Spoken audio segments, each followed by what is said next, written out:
Hallelujah. Then just lift our voice and begin to bless the Lord. Let us begin to worship Jehovah God.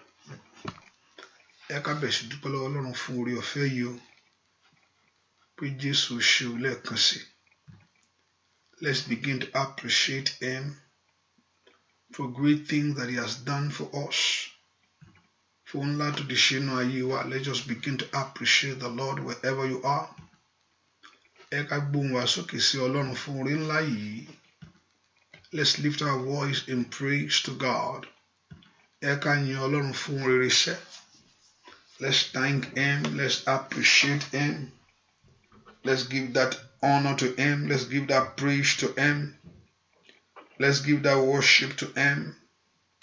Let's lift our voice in praise to God. Ẹ ká gbóhùn wa sókè sí Ọlọ́run. Somebody thank Him right now. Kẹ́nìkan kó yin Ọlọ́run yìí. Somebody exalt Him. Kẹ́nìkan yìí kó gbéga. Thank Him for your life. Gbé fún ayé rẹ. Thank Him for everything. Gbé fún gbogbo. Thank Him for the love of God for you. Ẹ ká dúpẹ́ fún ìfẹ́ Ọlọ́run fún ayé rẹ nẹ. Somebody begin to exalt Him. Ẹnìkan kó bẹ̀rẹ̀ sí yìn. Let's lift our voice in praise to our God. Ẹ ká gbóhùn wa sókè sí Ọlọ́run. Let's lift our voice in honor to our King. Ẹ ká gbóhùn wa sókè sí ọba àwọn ọba yìí. Thank Him for your life. Dúpẹ́ fún ayé rẹ. Thank Him for the life of your children. Dúpẹ́ fún ayé ọmọ rẹ. Thank Him for everything. Dúpẹ́ fún ohun gbogbo. Thank Him for what He's doing. Dúpẹ́ fún ohun tó ń ṣe lọ́wọ́lọ́wọ́. And thank Him for what He has planned to do. Ẹ ká dúpẹ́ fún ohun tó pinnu láti ṣe o. In your life, in your family, in your home, in the life of your children. Ní gbogbo ọ̀nà rẹ gbogbo. Let's thank Him pé òun náà òun ló tó sátọ̀. Òun ló tó sábà. Ọba tó ju ọba lọ. Ọba lórí ohun gbogbo. Let's lift our voice and give that praise to Him. Bẹ́ẹ̀ kó gbóhùn rẹ sókè kó yin Ọlọ́run yìí. Bẹ́ẹ̀ kó yin nínú ìwà mímọ́ rẹ̀ sẹ́. Let's thank Him, appreciate Him. Ẹ ká gbóhùn wa sókè sí Ọlọ́run. Ọba àwọn ọba yìn ọ́. Olórí ayé o ṣé o. Ọba àwọn ọba yìn ọ́. Ọlọ́run ìmọ́lẹ̀ ìwọ ló tó bẹ́ẹ̀ tó tó gbéga. Somebody thank Him. Èèyàn kan kó yìn. Gbé ohùn rẹ sókè sí Ọlọ́run yìí. Ọba tó tó bẹ́ẹ̀ lórí ayé rẹ. Lift your voice, give the Lord a praise. Lift your voice, appreciate Him. Lift your voice, honor Him. Lift your voice, praise Him. Gbé ohùn rẹ sókè kó yìn. Jésù ṣé o. Jesus, we thank you. Jésù ṣé. Jesus, we thank you. Jésù a yìn ọ́. Jesus, we thank you. Jésù a gbé ọ ga. Jesus, we worship you. Dúpẹ́ lọ́wọ́ Ọlọ́run yìí fún ìgbé ayé ọ̀tun tí ó mú ayé rẹ gbé. For a new life. Gbé fún Ọlọ́run fún ìgbé ayé ọ̀tun, ìgbé ayé ọ̀tọ̀ èyí tí ó mú ayé rẹ rí. Can you lift your voice in praise to God? Ẹ ká gbóhùn wa sókè sí Ọlọ́run yìí. Olúwa ṣeun. Olúwa ṣeun. Olúwa ṣeun. Olúwa ṣeun. Olúwa ṣeun. Olúwa ṣeun. Thank Him, thank Him, thank Him, thank Him. Lift your voice and exalt Him. Ẹ ká gbóhùn wa sókè sí Ọlọ́run. Olúwa ṣeun fún àrà ńlá tí ó fàyè mi dá o. Thank you, Lord, for your love in my life, for your love in my home, for your love in my life. Lift your voice and thank Him. Lift your voice and appreciate Him. Dúpẹ́ lọ́wọ́ rẹ̀ sẹ́. Dúpẹ́ lọ́wọ́ Ọlọ́run yìí. Dúpẹ́ lọ́wọ́ Ọlọ́run. Dúpẹ́ lọ́wọ́ Ọlọ́run. Dúpẹ́ lọ́wọ́ Ọlọ́run. Dúpẹ́ lọ́wọ́ Ọlọ́run. Dúpẹ́ lọ́wọ́ Ọlọ́run. Dúpẹ́ lọ́wọ́ Ọlọ́run. Dúpẹ́ lọ́wọ́ Ọlọ́run. Dúpẹ́ lọ́wọ́ Jésù. Jésù ṣé o. Jésù ṣé o. Abániṣe òde ọ̀run ṣé. alágbára gíga ó ṣé o. Ìwọ Ọlọ́run ìmọ́lẹ̀ ó mà ṣe é. Ìwọ Ọlọ́run ìgbàlà ó mà ṣe é. Ìwọ Ọlọ́run ìmọ́lẹ̀ ó mà ṣe é. Ìwọ Ọlọ́run ìgbàlà ó mà ṣe é. Dúpẹ́ lọ́wọ́ Ọlọ́run yìí. Jésù ṣé o. Thank him. Give him praise. Exalt him. Magnify him. Thank him for the love of God for you. Thank him for the love of God for your life. Gbẹ́ fún ìrìn àjò ayé rẹ. Gbẹ́ fún ayé ọmọ rẹ gbogbo. Gbẹ́ fún ayé rẹ ṣẹ́. Thank him, Lord, we thank you. Lord, we thank you. Olúwa ṣé o fún ohun tó pinnu fún mi nínú àdúrà yìí. For what you have for me in this prayer, O God. Olúwa ṣé o fún ohun tó ti pinnu ó mú lé mi lọ́wọ́. Dúpẹ́ lọ́wọ́ Ọlọ́run. Dúpẹ́ lọ́wọ́ Ọlọ́run. Dúpẹ́ lọ́wọ́ Jésù. For what God has prepared to do for you. For God has prepared to bless you. To favor your life with. Exalt him. Magnify him. Thank him for it. Dúpẹ́ lọ́wọ́ Ọlọ́run bẹ́ẹ̀. Olúwa ṣé o. Alágbára gíga ó ṣé o. Alágbára gíga ó ṣé o. Ọlọ́run ìmọ́lẹ̀ ó mà ṣe é. Ọlọ́run ìgbàlà ó mà ṣe é. Thank you, Father. Thank you, Jesus. Thank you, Father. Thank you, Jesus. Yìn fún iṣẹ́ ìyanu rẹ̀. Yìn fún iṣẹ́ ògo rẹ̀. Yìn fún iṣẹ́ ẹwà rẹ̀. Thank you, Lord. Mo dúpẹ́ lọ́wọ́ rẹ bàbá. Olúwa mo dúpẹ́ lọ́wọ́ rẹ bàbá. That's what he wants from you. He told you when you come into him, come with thanksgiving in your heart. Ó sọ tá bá ń bọ̀ wájú òun ká wá pẹ̀lú ọkàn ọpẹ́ ni. And with praise to enter his court. With praise. Ìyìn ni bó tó bẹ́ẹ̀ alágbára ni ọ́. Ìwọ làkọ́kọ́. He wants you to enter his court with praise. To praise him. Olúwa mo yìn ọ́ alágbára ni ọ́. Wọ́n tó lágbára lórí ohun gbogbo. Wọ́n tó ń bá mi ṣe. Kò sẹ́ni tó dàbí ẹ o. Kò sẹ́ni tó dàbí rẹ bàbá. Kò sẹ́ni tó dàbí rẹ bàbá. Ìwọ ló tóbi jù. Ìwọ ni àkọ́kọ́ lóhun gbogbo. Ìwọ ló òpin ohun gbogbo. Ìmí rẹ mo fi ń mí. You are the source of my life. You are the strength of my life. You are all in all for me. Gbogbo ọ̀nà ló jẹ́ fún mi. Oh, you are the last. You are the beginning and the last of everything. Thank him. Thank him. Thank him. My place of refuge. Dúpẹ́ lọ́wọ́ Ọlọ́run yìn sẹ́. Yìn fún ohun tuntun. Ètò ṣe. Gbẹ́ pé yóò rántí rẹ fún rere. Just exalt him. Lord, we thank you.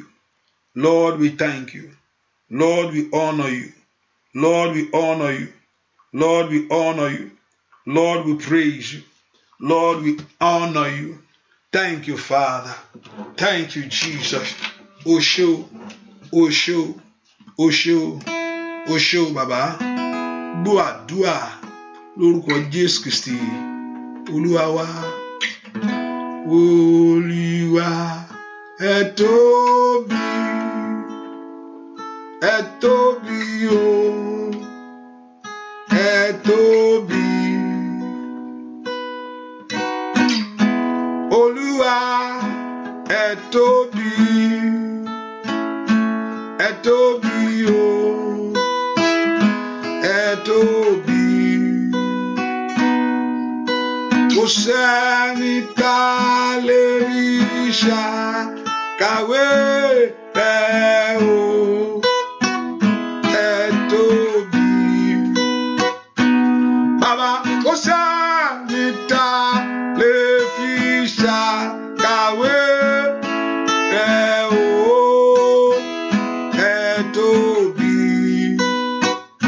Olúwa mo fẹ́ kó yìn. Olúwa ẹ tóbi. Ẹ tóbi.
sẹ́ni tá lè fi ṣàkàwé rẹ̀ o.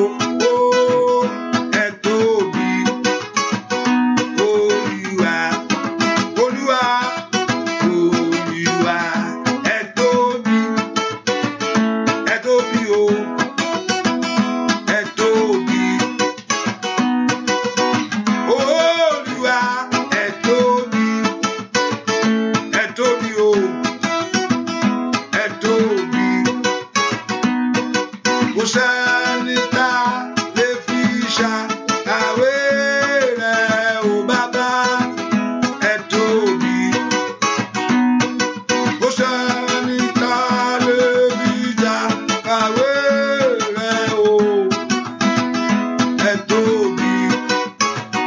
Olúwa, dúpẹ́ lọ́wọ́ Ọlọ́run alààyè, ó ṣe bàbá mi o. Àkọ́kọ́ nínú àwọn Olódùmarè bàbá tó tóbi jù, alágbára ni ọ́ Ọlọ́run wa. Ó yá dúpẹ́ lọ́wọ́ Ọlọ́run alààyè sẹ́. Àkọ́dá gbogbo ìbẹ̀rẹ̀ ohun gbogbo,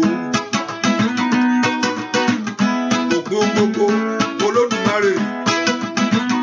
Ó yá mérìírí o, irú Ọlọ́run yìí o, mérìírí o, olóore àgbàyanu. Mérìírí o, irú Ọlọ́run yìí o, mérìírí o, olóore àgbàyanu.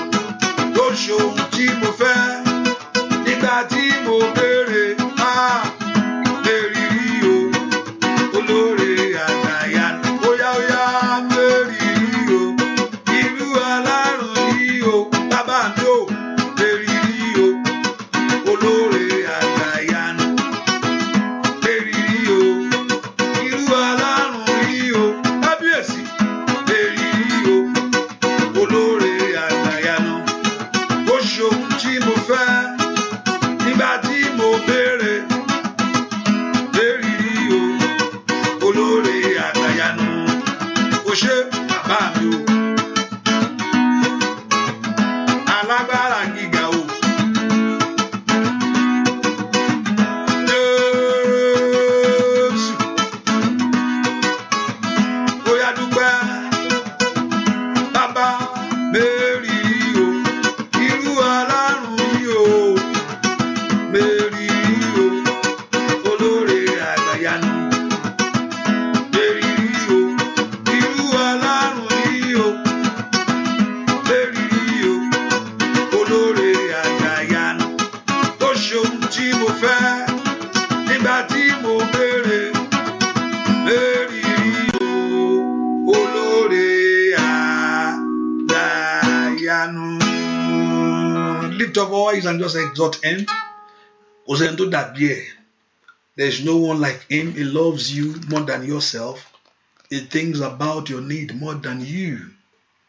Ọlọ́run rò nípa tiwájú ara wa lọ. Èèyàn rò pé Ọlọ́run ò rò nípa, Ọlọ́run kò rò nípa tèmi. Ọlọ́run rò nípa tìrẹ ju ti ara wa lọ. Gbogbo ohun tá a need yẹn, he knows about it and he wants to do it for you. No, like a father. The Bible talks that a God like a father to us. Kò sẹ́ni tó fẹ́ kọ́ ọmọ rẹ̀ jìyà. Kò sẹ́ni tó fẹ́ kọ́ ọmọ rẹ̀ mọ̀ọ́ṣì láyé. Dúpẹ́ lọ́wọ́ Ọlọ́run fún oore ọ̀fẹ́ tó fún ọ. Jésù ṣe ẹlẹ́rù ní.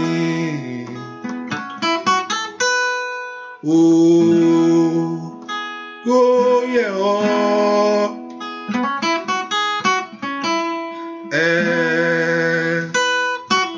Ẹlẹ́rù ní.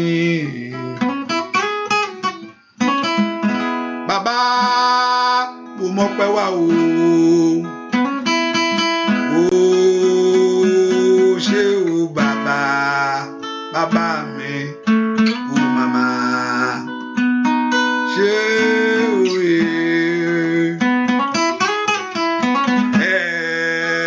ẹlẹ́rù ní. Mo fẹ́ kó gbéga. Ó yẹ ọ́ ẹlẹ́rù ní. sẹ́ lẹ́rù níyìn. Bàbá o mo mọpẹ́ wá o nínú ilé mi ni o ṣé o bàbá bàbá o màmá ṣé o ẹlẹ́rù ní bàbá o lẹ́rù ní o ó yẹ ọ́ bàbá lẹ́rù ní bàbá o mo mọpẹ́ wá o lórí ilé wa ni ó ṣé o bàbá bàbá mi ó màmá ṣé o ó ṣé o ó ṣé o bàbá ó yá ó yá ó yá ó màmá ṣé o ó ṣé o bàbá ó ṣé o bàbá ó yá dúpẹ́ sá ó màmá ṣé o ọmọ pé wá ní ó ṣé o bàbá ó màmá ṣé o.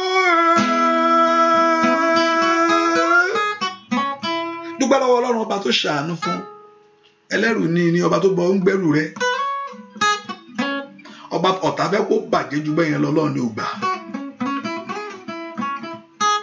Dúpẹ́ lọ́wọ́ Ọlọ́run ò mọ̀ ṣeun o. Father, I thank you for the journey of my life. Kò sí ntọ́lọ́run ò lè túṣe ń bẹ̀. Kò sí ntọ́lọ́run ò lè dá padà fún ọ. Dúpẹ́ lọ́wọ́ Ọlọ́run yìí. Jésù o ṣé o. Jésù o ṣé o. Jésù o ṣé o. Gbọ́ àdúrà lórúkọ Jésù Kristi. Olúwa wa ẹ ká sọ fún Ọlọ́run tá níbi mo ti ṣẹ̀ sí ọ. Olúwa dárí àṣídé mi jì mí. Ẹ̀jẹ̀ rẹ kó pa ẹ̀ṣẹ̀ mi rẹ́. Ẹ̀jẹ̀ rẹ, one of those things that can hinder our prayer is also sin, ẹ̀ṣẹ̀. Àìgbàgbọ́ náà wà ń bẹ̀ ọ́ pé kí n gbàdúrà. Èmi ń dẹ́ṣẹ̀ ṣùgbọ́n àìgbàgbọ́ náà ìyẹn kò sí lè tí ò lè yí dànù. Ohunkóhun tó bá lè jẹ́ Olúwa fi àánú ńlá gbà mí. Tó bá jẹ́ ẹ̀ṣẹ̀ ní dáríjì mí. Tó bá pẹ́ àìgbàgbọ́ ní ràn àìgbàgbọ́ mi lọ́wọ́. Arábìnrin ẹ béèrè lọ́wọ́ Jésù. Ó ní I believe, ó ní ṣùgbọ́n tí ò bá tó ràn mí lọ́wọ́. Orúkọ Jésù kí Ọlọ́run kó ran àìgbàgbọ́ rẹ lọ́wọ́. Kí ẹ̀jẹ̀ Jésù kó wẹ ẹ̀ṣẹ̀ rẹ nù. Mo fẹ́ rí de gbànú àdúrà yìí bàbá. Ọlọ́run ran àìgbàgbọ́ mi lọ́wọ́. Ẹ̀jẹ̀ Jésù wẹ ẹ̀ṣẹ̀ mi nù. Can you pray? Can you tell the Lord Jehovah God to help your faith? Olúwa ran àìgbàgbọ́ mi lọ́wọ́. Ìkàtà ran àìgbàgbọ́ mi lọ́wọ́. Orúkọ Jésù kó ran ìgbàgbọ́ rẹ lọ́wọ́. So you can receive. So the blessing can come to you. Kiri ẹ lè jáde wá. Ó yẹ orúkọ Jésù. Olúwa fi ẹ̀jẹ̀ rẹ wẹ ẹ̀ṣẹ̀ mi. Ran àìgbàgbọ́ mi ní ọwọ́. That the Lord God of heaven to forgive every sin of your heart, every sin of your life. Olúwa dárí àṣedédé gbogbo yìí. Ran àìgbàgbọ́ mi lọ́wọ́. Ẹ̀jẹ̀ rẹ kó wẹ̀ mí. Orúkọ Jésù. Ẹ̀jẹ̀ ńlá rẹ kó tú mi ṣe. That the blood of Jesus Christ to cleanse you. That the blood of Jesus Christ to purify you. That the blood of Jesus Christ to sanctify you. Open your heart to pray. Olúwa ran àìgbàgbọ́ mi lọ́wọ́. Ẹ̀jẹ̀ Jésù kó tú mi ṣe. Orúkọ Jésù sẹ́. Mayele makato le mata. Somebody pray. Kí Ọlọ́run kó ran àìgbàgbọ́ rẹ lọ́wọ́. Kí ẹ̀jẹ̀ Jésù kó tú ayé rẹ ṣe. Ó yá. Olúwa ran àìgbàgbọ́ mi lọ́wọ́ o. Ẹ̀jẹ̀ Jésù tú ayé mi ṣe. Orúkọ Jésù dáadáa. Olúwa ran àìgbàgbọ́ mi lọ́wọ́. Makaili masonto karaba. Le prendo suke telebo. Orúkọ Jésù dáadáa. Olúwa ran àìgbàgbọ́ mi lọ́wọ́. Ẹ̀jẹ̀ Jésù tú ayé mi ṣe. Ọmọlọ́run lanu kó gbàdúrà. Kó Olúwa kó ran àìgbàgbọ́ rẹ lọ́wọ́. Ní orúkọ Jésù. ẹni máa Ísírẹ́lì ran ìgbàgbọ́ mi lọ́wọ́ ìwọ ẹ̀jẹ̀ ọ̀dọ́ àgùntàn tú ayé mi ṣe ó yá wẹ ẹ̀ṣẹ̀ mi náà. Ask God to wash away your sins. In Jesus' name, we pray. Why those on YouTube, you can't able to comment? Can you comment on YouTube? If you can comment, let's say amen. Oh, yes. I don't know why. I don't see your comment on YouTube. And I believe you are. Are you hearing me? I mean, those on YouTube. Are you hearing me? Those on YouTube. Okay, I don't know. Ẹ ká porúkọ Jésù. Olúwa fìrè fún ayé mi lónìí. Ọwọ́ mi kó ba ohun tí ayé mi ń lé. So far is the right thing before the Lord. Ó dọ̀kọ́wọ́ rẹ̀ bá. Àwọn kan wà tó yẹ pé is the right thing before the Lord. Ohun tó tọ́ sí ọ ní. Ohun tó tọ́ sí yàn níbi kí yàn lọ́mọ láyé tó bá fẹ́. Yes, ohun tó tọ́ sí ẹ̀tọ́ ẹni tó lọ́kọ tó níyàwó once they agree to have it. Once you agree to ẹ̀tọ́ rẹ ní is your right to prosper. Ó di dandan kí o ṣe Ọlọ́run ò dá ọ fún ìyàsẹ́. Ẹ porúkọ Jésù. Olúwa ràn mí lọ́wọ́. Ìwọ ayé mi gba oore. Olúwa ràn mí lọ́wọ́. Ìwọ ayé mi gba ọ̀tun. Olúwa ràn mí lọ́wọ́. Ìwọ ayé mi gba ohun rere. Porúkọ Jésù. K'Olúwa kó ràn ọ́ lọ́wọ́. Ẹ sọ fún Jésù kẹ́ béèrè fún ìrànlọ́wọ́ Ọlọ́run. Pé ọ̀run kó ràn ọ́ lọ́wọ́ báyìí. Kí ayé rẹ kó gba ohun rere. Porúkọ Jésù. Mayeli mako soto rabata. Matoko prende suke telebo. Porúkọ Jésù. Mashikatali masentoriba. Makiteli mako prada kasetelebo. Mayeketo prada soko telebo. Ayé mi kó gbóhùn rere. Porúkọ Jésù. Olúwa ràn mí lọ́wọ́. Nínú àdúrà yìí, ẹ fi ire ayé mi fún mi. Nínú àdúrà yìí, ẹ fi ògo mi fún mi. Nínú àdúrà yìí, ẹ fi àṣeyọrí mi fún mi. Nínú àdúrà yìí, ẹ porúkọ Jésù. Ó dá kí oore kó jẹ́ fún ọ. Ó dé ọ̀ndẹ̀ ká ayé yín kó gba ohun rere. Ẹ pe orúkọ Jésù sẹ́. Olúwa ràn ayé mi lọ́wọ́. Kí ayé mi kó ríre tiẹ̀ mú. Ní orúkọ Jésù. In this prayer, oh God, let my life, let my blessing locate me. Orúkọ Jésù. That your blessing to locate you. That your blessing to locate you. That your blessing to locate you. That your blessing to locate you. That your blessing to locate you. That your blessing to locate you. That your blessing to locate you. That your blessing to locate you. Kí ire ayé rẹ kó débọ̀. Ẹ pe orúkọ Jésù. Kí ire ayé rẹ kó wá. Ó yá ọmọ náà lánàá kó gbàdúrà. Ire ayé mi sọ̀kalẹ̀ wá. Ní orúkọ Jésù. Ire ayé mi tọ̀ mí wá. Orúkọ Jésù. Ó yá. Orúkọ Jésù dáadáa. Mashanda ye makata yaba. Orúkọ Jésù. Ire ayé mi sọ̀kalẹ̀ wá. Ó yá orúkọ Jésù yẹn. Ire ayé rẹ kó sọ̀kalẹ̀ wá. Kó jáde wá. Ní orúkọ Jésù nínú àdúrà yìí. Ẹ jẹ́ rí tèmi mú. Nínú àdúrà yìí. Ẹ jẹ́ rí tèmi mú. Ọmọ mi kórè tí ẹ ṣe. In this prayer, ask the Lord God of heaven to settle your own. In the name of Jesus. No more delay. I said no more delay. I said no more delay. I said no more delay. No more delay of God's blessing. No more delay of God's glory. Orúkọ Jésù. Ìwọ ìdènà. Ìwọ ìfàsẹ́yìn. Ní orúkọ Jésù ẹ gbọ́ ọ̀rọ̀ Olúwa. Receive the judgment of God. Ní orúkọ Jésù. Makaili masaida kata. Lipranda telebo gbogbo ipá tó yọ ayé mi lẹ́nu.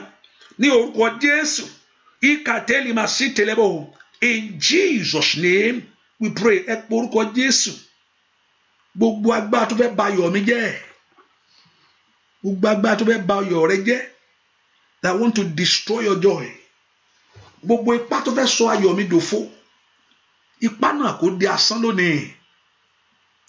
Ẹ pé orúkọ Jésù. Gbogbo agbára èyí tó fẹ́ ba ayọ̀ mi jẹ́. Gbogbo ipá tó fẹ́ sọ ayọ̀ mi dòfo.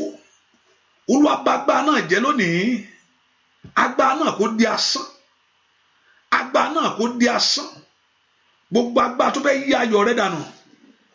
Ẹ pé orúkọ Jésù. Gbogbo ipá tó fẹ́ sọ ayọ̀ mi dòfo.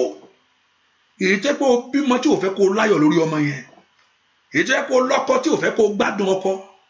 èyí tó jẹ́ kó rìnrìn àjò tó rìnrìn àjò tí ò jẹ́ kí oore fẹ́ jáde fún yẹn ní ìrìn àjò ayé bẹ́ẹ̀ ń kọjọ́ they are counting days for you wọ́n bẹ́ẹ̀ ń ka ọdún sísítà yẹn brọ́dà yẹn ti wà bẹ́ẹ̀ díẹ̀ ó ṣe díẹ̀ o ẹni tó lọ lẹ́yìn ẹ̀ ló ti rí nǹkan yẹn o wọ́n bẹ́ẹ̀ ń kọjọ́ tó wọlé ọkọ wọ́n jọ wọ ọjọ́ tó bí ọmọ yẹn ṣọmọ yẹn ọjọ́ orí ẹ̀rí báyìí ni ó ṣe díẹ̀ àwọn ẹgbẹ́ ẹ pé orúkọ Jésù gbogbo ipá tó fẹ́ ba ayọ̀ mi jẹ́ gbogbo apára tí ń da ayọ̀ mi láàmú elia aima ko prada ti kelebo láti ní má ko prada gbogbo agbá tó pè ní ìkoròsẹ́ ní orúkọ Jésù ipá náà lórí ayé mi ipá náà lórí ayé ọmọ mi ipá náà ní ọ̀nà mi gbogbo ohun tí ò fẹ́ kó ré dàgbà gbogbo ohun tí ò fẹ́ kó ré ṣẹlẹ̀ gbogbo ẹ̀mí kẹ́mí gbogbo ipákípá gbogbo agbákágbára ní orúkọ Jésù gbogbo ètekéte gbogbo ìmọ̀kímọ̀ gbogbo àbákábà gbogbo iṣẹ́kíṣẹ́ gbogbo ọ̀rọ̀kọ̀rọ̀ ní orúkọ Jésù ó yá lónìí lórí ọ̀nà mi gbogbo èyí tí ò fẹ́ kí ayọ̀ kún èyí tí ò fẹ́ kí ayọ̀ dàgbà èyí tí ò fẹ́ kí rírí olúwa sọ ipá náà di asán ó yá màmá níbo ló wà ní orúkọ Jésù sọdà asán olúwa sọdà asán olúwa sọdà asán olúwa sọdà asán olúwa sọdà asán olúwa sọdà asán olúwa sọdà asán olúwa sọdà asán olúwa sọdà asán olúwa sọdà asán olúwa sọdà asán orúkọ Jésù olúwa sọdà asán olúwa sọdà asán olúwa yí dànù olúwa yí dànù olúwa yí dànù olúwa yí dànù olúwa yí dànù olúwa yí dànù olúwa yí dànù olúwa yí dànù dùà lórúkọ Jésù Kristi olúwa wa ìwọ ló ní wá you told me to come bàbá mo dé o orí mi dọ̀wọ́ rẹ bá mi óyá ìwọ ló ní wá ẹlẹ́dàá mi bàbá mo dé o ayé mi dọ̀wọ́ rẹ bá mi ṣe ó tó ayé rẹ ṣe nínú ọdún yìí nínú àdúrà yìí Ọlọ́run mo bẹ̀bẹ̀ mo wá Olódùmarè bàbá mi o óyá o náwó agbára o gbogbo ìpòrúurú ọkàn gbogbo ayọ̀ Ọlọ́run lónìí o every trouble has received the joy of the Lord óyá gba ayọ̀ Ọlọ́run Olódùmarè ní ayọ̀ Ọlọ́run kó jẹ́ tiẹ̀ láyé sẹ́ ìwọ ló ní wá.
Jésù Olúwa má jẹ́ n dààmú mọ́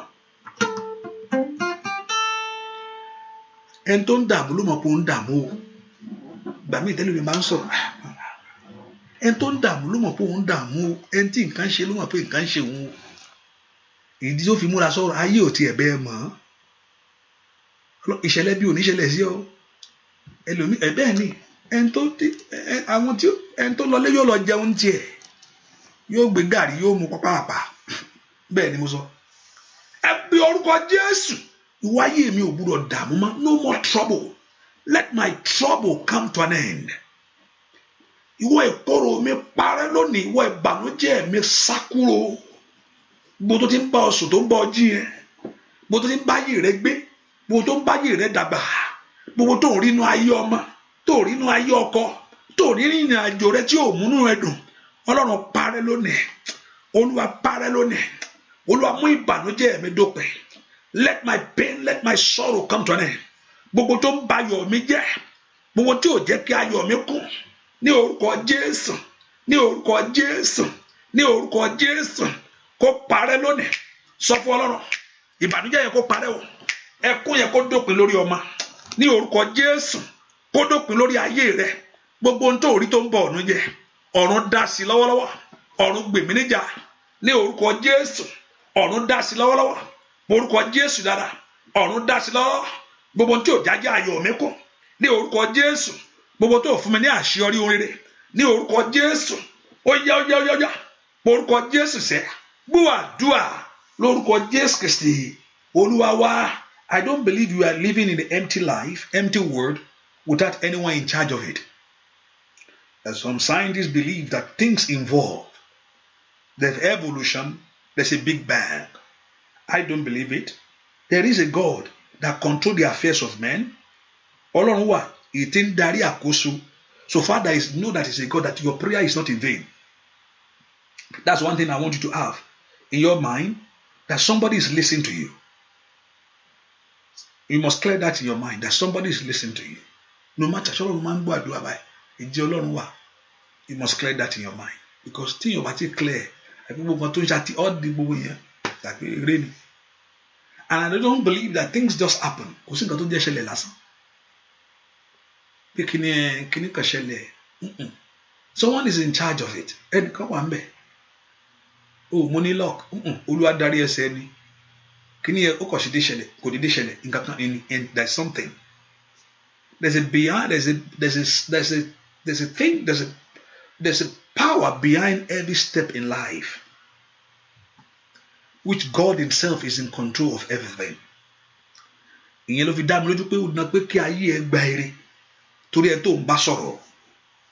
Ẹ pe orúkọ Jésù. Olúwa dá sí ọ̀rọ̀ mi sẹ́. Jábésì ó gbé kiri Ọlọ́run. Ọlọ́run ti dá sí ọ̀rọ̀ rẹ̀. Olúwa dá sí ọ̀rọ̀ ayé ọmọ mi yìí. Má dá mi dá bàbá. Olúwa má dá mi dá bàbá. Mi lè ṣe. Ó ti rẹ̀ mí o. Mi mọ bí tí ń gbé sí mọ́. Mi mọ̀nà tí ń gbé gbà. Ìkóríta kò yé mi má yìí. Olúwa dá sí fún mi. Ìgbà tó àwọn ọmọ Ísírẹ́lì at that junction, they don't know what to do. Òkun ò ṣe é tọlù. Idà ò ṣe é forí gbà. Níbo ló fẹ́ yà sí? Ìkóríta kò yé mi nìyẹn. Wọ́n wo Olúwa, wọ́n ké pe Olúwa, Olúwa sì dáhùn. Olúwa, mo ké pè ọ́. I call upon you. Ní ìkóríta, at this junction of my life, that you have put all your best. O ti sáwọn tó yẹ kó o sà. O ti yalé ká. O ti sá kiri. Kò sílẹ̀ tó o ti ṣetán lórí ẹ̀.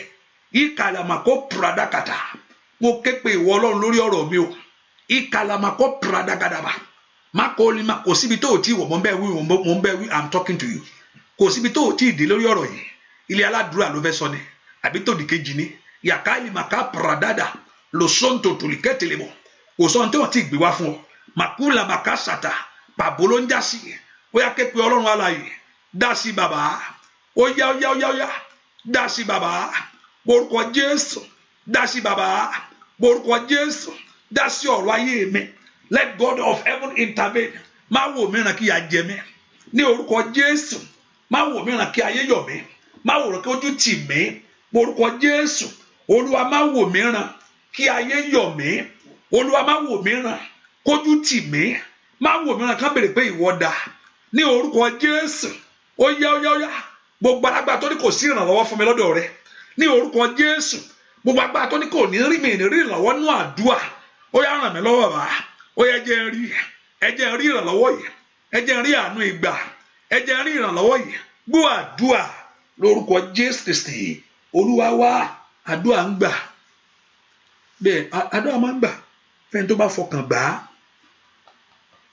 I want you to know that the Lord answers prayer. mi mọ̀ gbà tó ti ń gbà ṣùgbọ́n àdúrà máa ń gbà if you don't give up on it.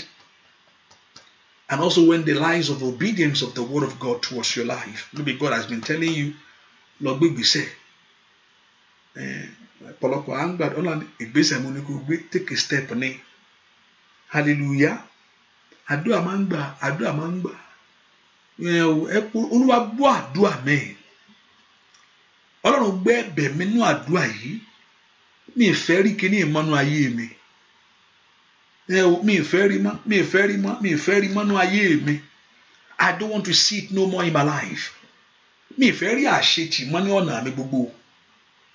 I don't want to see this failure in my life anymore. Mi ìfẹ́ rí ìbànújẹ́ ìmọ̀nú ilé mi sẹ́.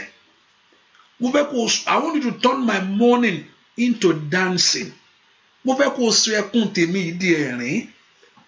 Mo fẹ́ kó sọ ayọ̀. Mo fẹ́ kó sọ ìbànújẹ́ mi di ayọ̀ fún mi. Gẹ́gẹ́ bí ó ṣe fi àánú gba Jábésì, Olúwa fi àánú gbà mí. Gẹ́gẹ́ bí ó ṣe fi àánú gba Dáfídì, Olúwa fi àánú gbà mí lọ́wọ́ ogun tó jù mí lọ yìí.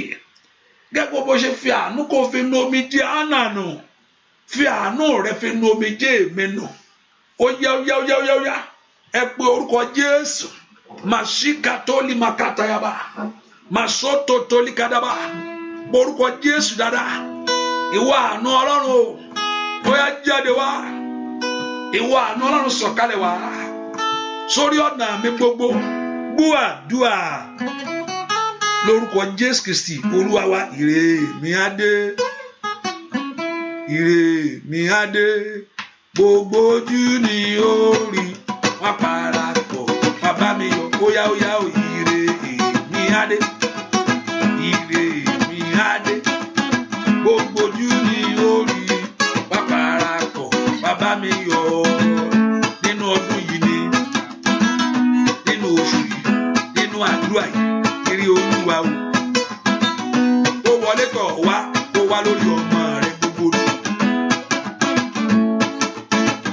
Bàbá ire mi á dé, ire mi á dé, gbogbo ojú ni ó rí, wá parapọ̀ bàbá mi. Ó yá o, ire mi á dé. Ó yá o, ire mi á dé, gbogbo ojú ni ó rí, wá parapọ̀ wá bá mi yọ̀ ní gbogbo ọ̀nà ni, lórí ọmọ ni, lórí ọkọ ni, lórí ara rẹ ni.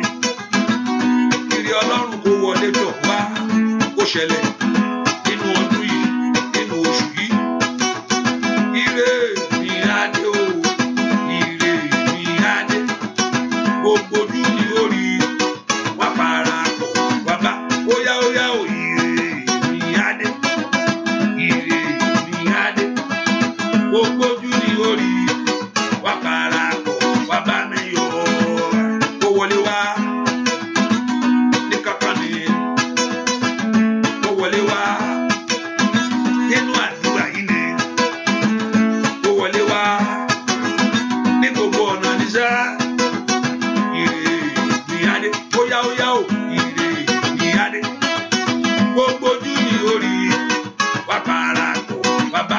Ó yá sọ fún Jésù. Ire mi á dé, ire mi á dé, gbogbo ojú ni ó rí, wá. Gbogbo tán ní ò lè ṣẹlẹ̀ mọ́nú ayé rẹ Ọlọ́run kó mú ṣẹlẹ̀ lọ́wọ́lọ́wọ́. Áńgẹ́lì Olúwa kó mú farahàn. Gbogbo tán ní ò lè dé láyé Ọlọ́run mú ọ débẹ̀, ó mú ọ jù bẹ́ẹ̀ lọ. Ó yá bàbá o, akíníṣóre ni Jésù, aṣọ́re kiri ni Jésù. Ó yá tó bá lọ ó yá sí ilé mi, yà sọ́dọ̀ mi o, ó ṣe mí lóore. Ó yá sọ fún akíníṣóre ni Jésù, aṣọ́re kiri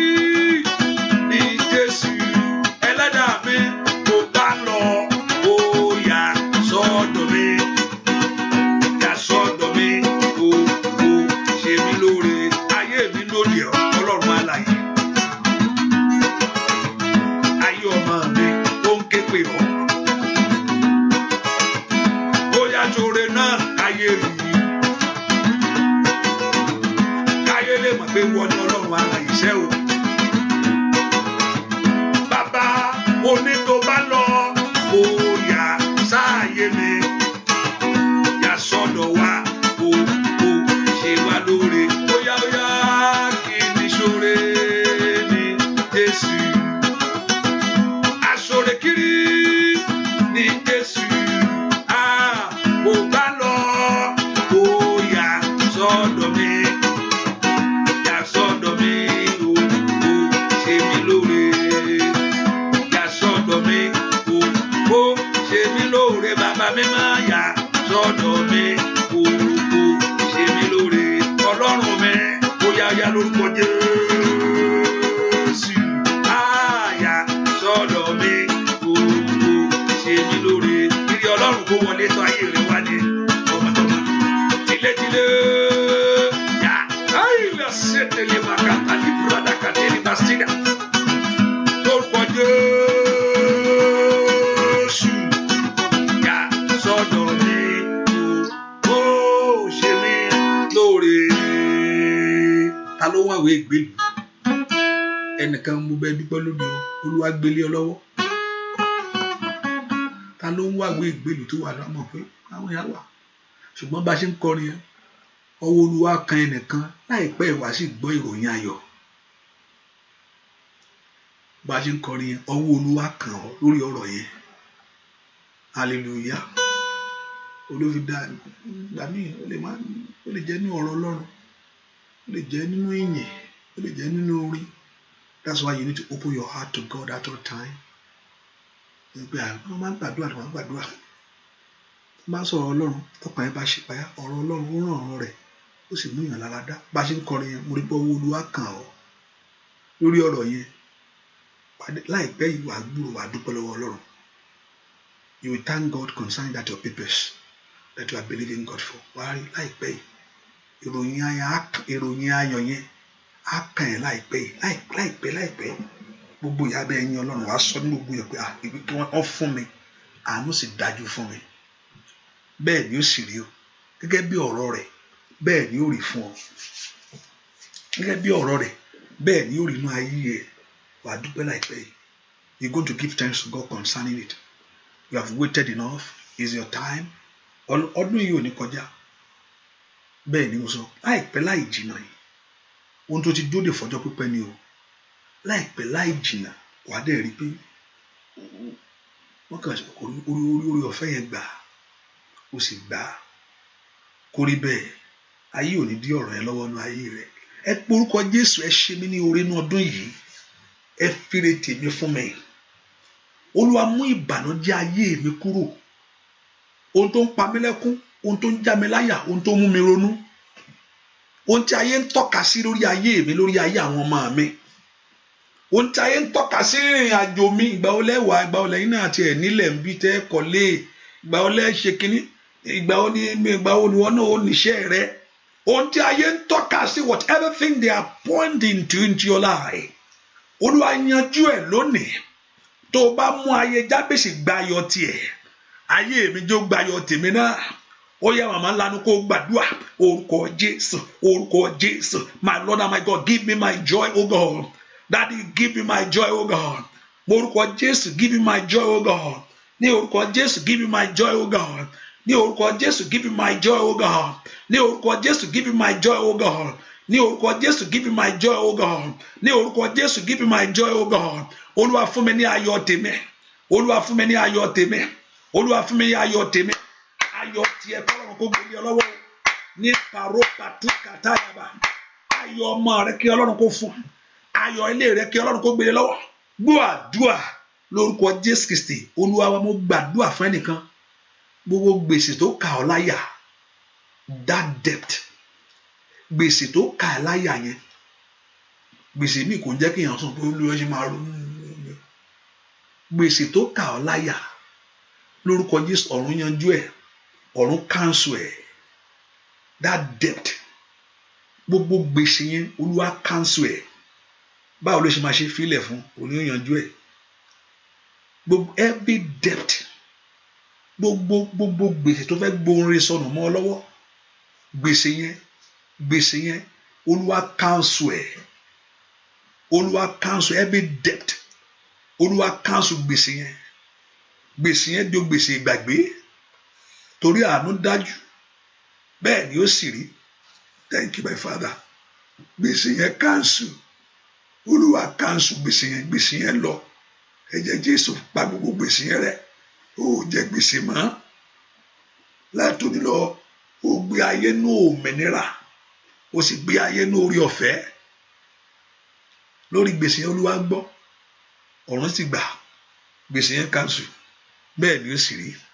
Láì lórúkọ Jésù Kristi. Olúwa wa ẹ pé orúkọ Jésù.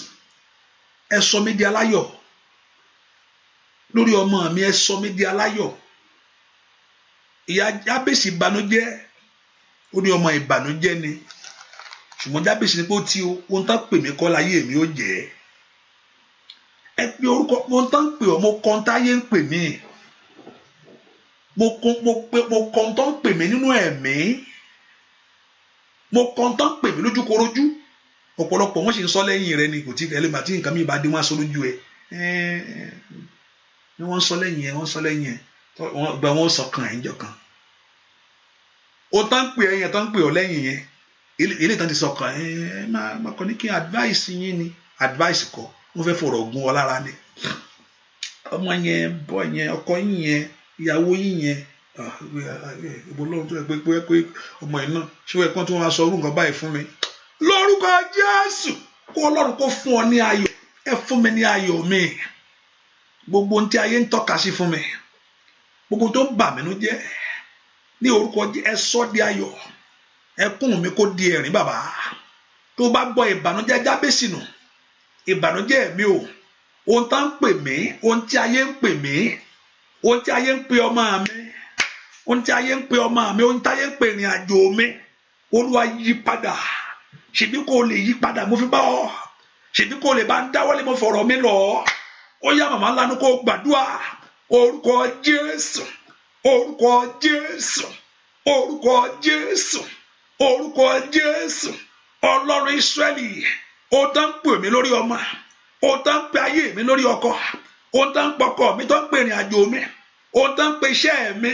Ó yá. Ọ̀run yí padà. Ó kàtẹ́lìmà. Father change it.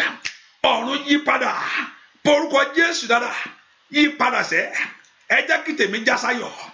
Ẹ jẹ́ kí tèmi já sáyọ̀. Ẹ jẹ́ kí tèmi já sáyọ̀. Porúkọ Jésù. Ẹ jẹ́ kí tèmi já sí ayọ̀. Somebody pray. Can you pray? Ìjẹ́ o lè gbàdúrà ní orúkọ Jésù. Ẹjọ́ já sọpẹ́ fún mi o. Ẹjọ́ já sọpẹ́ fún mi o. Ẹjọ́ já sọpẹ́ fún mi o. Ẹjọ́ já sọpẹ́ fún mi. Bú àdúrà lórúkọ Jésù Kristi. Olúwa nú àdúrà Jábésì. Ó ní kí ojú wọn ṣe rí ìbànújẹ́ mọ́. Ẹ pọ ayé mi ò gbúdọ̀ rí. Ayé mi ò gbúdọ̀ mọ̀. Ẹ sọ́dà Jésù ti parí ẹ̀ lórí àgbélébùú. You must step into it. Ohun tí Jésù ti parí ni ó ní ṣe bí ìdí èyí ni ọmọ Ọlọ́run ṣe farahàn láti bà gbogbo iṣẹ́ èṣù jẹ́. Is the work of devil. Failure is the work of devil. Barrenness is not the work of God. Barrenness is not the work of God. Sickness is not the work of God. Wọ́n ṣe tọ́lọ́run àwọn Ọlọ́run ló fi sí lára. Ìwọ ló kí ló ṣe fọ́lọ́run tọ́lọ́run fẹ́ fi ṣe lára. Why? Kí lèèyàn ṣe fọ́lọ́run tọ́lọ́run fẹ́ ká yólú ẹ̀ bàjẹ́? I don't think so. Èṣù ni. Olúwa ó dá mi má bànújẹ́ o. Olúwa ó dá mi má bànújẹ́. Èṣù ló ṣe kà. Olúwa fà mí yọ kíákíá. Olúwa ó dá mi má bànújẹ́. Gbàtọ́ lọ́mọ pé wọ́n ní ìdíwọ́ ìgbélu lu yẹn. Kí ló tí ò fẹ́ fún ọkọ oníwèé ìgbélu? Kí ló dé pé ìyàwó ìgbélu fẹ́ fi jẹ́ ọ láti ọdún yìí? Ó ní mọ̀ pé onídọ̀ọ̀kọ̀ lonely life is not good. Kí ló fẹ́ fi ọkọ jẹ́ ọ fún? Àbà ìbáwọn èèyàn lọ́kọ lẹ́gbẹ̀ẹ́ rẹ̀. Kí lọ́nà fẹ́ fi yọ ọmọ jẹ́ fún ìgbà tó wọ́n pé ọmọ ní orí Olúwa. Olúwa ó dá mi má bànújẹ́. Ó yá o. Olúwa ó dá mi má bànújẹ́. Èṣù ló ṣe kà o. Olúwa fà mí yọ ìyà ìyà ó yá jáde síta lọ́wọ́ ìyà lọ́wọ́ ẹ̀gàn kò dá ọmọ ẹ̀jẹ̀ Jésù ó ṣàn bí odò ó wẹ ayé rẹ o ẹ̀jẹ̀ Jésù ó mú ọwọ́ ayé kò tọrọ ọ̀rọ̀ rẹ lórúkọ Jésù gbogbo májẹ̀mú ọ̀tá lórí iṣẹ́ rẹ kó bàjẹ́ lórí ọ̀rọ̀ kó dasán Olúwa ó dá mi má bànújẹ́ ẹlẹ́dàá mi ó dá mi má bànújẹ́ Jésù Jésù ló ṣe kà ó Olúwa bá ó yá ó yá ó yá ó yá ó yá ó yá ó Olúwa ó dá mi má bànújẹ́ Olúwa ó dá mi má bànújẹ́ ó Jésù ló ṣe kà ó Olúwa bá mi yọ ìyà ìyà Ọlọ́run kó mú ọ jáde síta lọ́wọ́ ìyà lọ́wọ́ ẹ̀gàn lọ́wọ́ àbùkù lọ́wọ́ ogun ọ̀tá sẹ́ lórúkọ Jésù Olúwa ó dá mi má bànújẹ́ Olúwa ó dá mi má bànújẹ́ o Jésù ló ṣe kà Olúwa bá ó yá ó yá ó yá ó yá ó yá ó yá o Jésù ló ṣe kà Olúwa bá ó yá ó yá ó yá lórúkọ Jésù Jésù ló ṣe kà Olúwa gbogbo alágbàtọ́ yí ìfẹ́ padà Jésù ló ṣe kà o Olúwa bá ó yá sọ fún Jésù Jésù ló ṣe kà Olúwa bá mi yọ ìyà ó yá o Jésù ló ṣe kà Olúwa bá mi ó yá jáde síta lórúkọ Jésù Jésù ló ṣe kà Olúwa bá mi yọ ó yá lórúkọ Jésù Jésù ló ṣe kà Olúwa bá ó yá sọ fún Jésù Jésù ló ṣe kà Olúwa bá mi yọ kíákíá kò gbúdọ̀ bá mi dalẹ̀ ìyà ò gbúdọ̀ bá mi dalẹ̀ kò gbúdọ̀ bá mi dọ̀sán ẹ pé orúkọ Jésù Olúwa fà mí yọ ní ipò tí mo wà yìí mo ní Jábésì lọ ké pe Ọlọ́run ti dá ayọ̀ rẹ̀ padà fún Áánà sunkún sí Ọlọ́run lọ́rùn pé àníṣe kí ló dé Ọlọ́run kí ló mú tòun yàtọ̀ Pẹ̀línà ó ń bi wẹ́rẹ́wẹ́rẹ́wẹ́rẹ́ ni ẹ pe orúkọ Jésù lónìí gbogbo bí tí ètò ṣe ayé mi níkà Ọlọ́run yí padà ní orúkọ Jésù ètí ṣe ayé ọmọ mi níkà Olúwa yí padà ẹ̀jẹ̀ Jésù fà mí yọ ẹ̀jẹ̀ Jésù fà mí yọ iṣẹ́ rẹ kó jọ lórí mi iṣẹ́ rẹ kó jọ lórí ọmọ mi let your work ohun tó wá ṣe nú ayé kó farahàn lórí ọ̀nà mi ó sọ pé láti wá bà gbogbo iṣẹ́ èṣù jẹ́ ní orúkọ Jésù ìwọ Jésù jẹ́ kí iṣẹ́ rẹ farahàn lónìí iṣẹ́ láti bà gbogbo iṣẹ́ èṣù jẹ́ gbogbo iṣẹ́ èṣù gbogbo ọwọ́ èṣù gbogbo oníṣẹ́ èṣù gbogbo agbára òkùnkùn ní orúkọ Jésù ó ní ìdí yìí ní ọmọ Ọlọ́run ló farahàn láti bà gbogbo iṣẹ́ èṣù jẹ́